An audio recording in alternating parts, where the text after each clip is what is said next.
Hello guys, welcome back. Today I wanted to talk to you about Loki and independence, and instead of telling you where to be, I'm going to discuss where people actually are, and I think that's the healthiest approach. You don't have to agree with me, but let's imagine a line, so to speak, a flat line.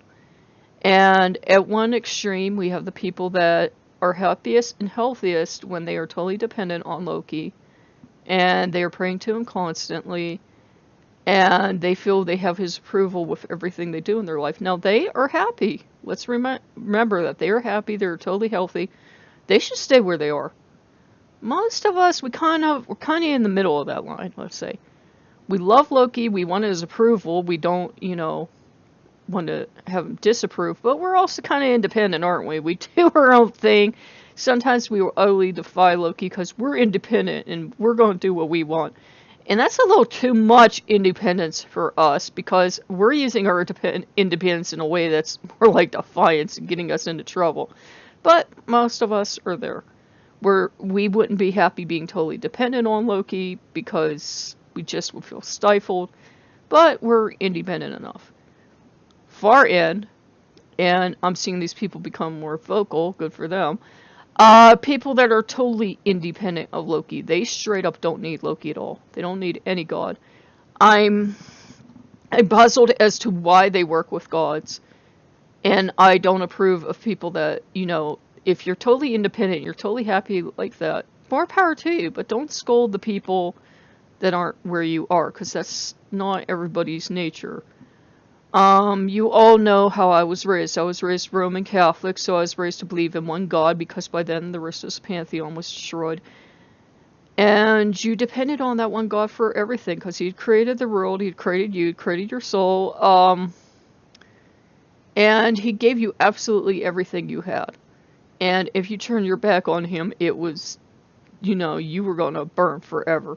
So that's how I was raised. So even after leaving that and you go into Wiccanism, you still have a goddess and a god, and while they're not going to punish you with eternal hellfire, you're still encouraged to pray to them for your needs. Not every little thing, and we often say magic is a last resort, but it's kind of in the middle. You don't have to be totally dependent on your god, but you're kind of in the middle. And now we are having, and there have always been extremists. There have always been extremists that they go about under their own steam, and they don't need the gods, and for some of us, it comes off as kind of an arrogant attitude to have. And I'm not gonna say that they're arrogant, but it comes off as arrogant because they are right and everyone else is wrong. It's like, good for you. And everyone has to remember, we're happiest when we find where we belong on that line. Some people need total dependence on a god. They need total surrender and submission, and they're happy. Some people need to be like, I ain't totally surrendering. I'm going to be a little independent. I'm going to listen to you, but I'm going to be a little independent. I'll do my own thing, and I'm going to kind of get hurt every so often because I'm going to do the wrong thing. But that's where a lot of us are happy. And some of us are happy, and it seems like they're in the minority, but they're a very vocal minority, being totally independent, not needing Loki at all, whatever. And what that relationship is like, I can't even begin to understand, and I'm not going to lecture you on it. But we have to understand, we need the relationship that works for us and works for Loki. If I try to be totally independent, totally independent, I don't need you, Loki, get away from me. That doesn't work for me. If I would go and revert back to like a baby stage and be really, really dependent on Loki, that won't work for me either, because naturally I like to make a lot of my own decisions, right or wrong. So I would say, your independence or dependence is going to depend on where you're comfortable, and don't let anyone push you into something that's not natural for you. Don't let people say, scold you. These are usually the scolds. They wag their finger at you. You should be more independent, or you should be more dependent, or you should...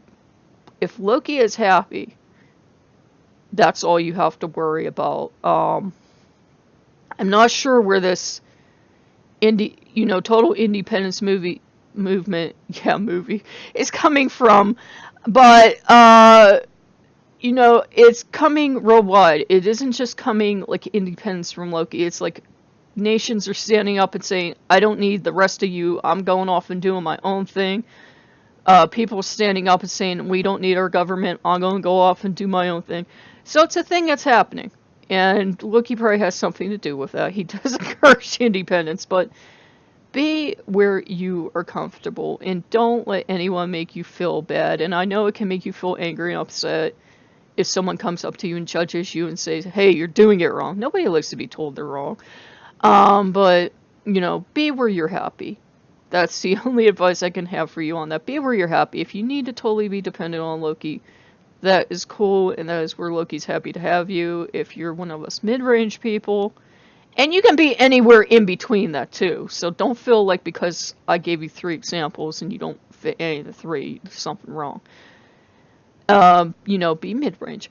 And if you're totally happy being totally independent, then do it. But do it because that is where you're happiest. Don't do it because somebody scolded you and said, you have to be totally independent. That's the only true way to serve Loki. When people start saying that the only true way to do something, you should stop listening. So there you go. If you guys like what you see, like, comment, subscribe, and I will see you later. Bye-bye.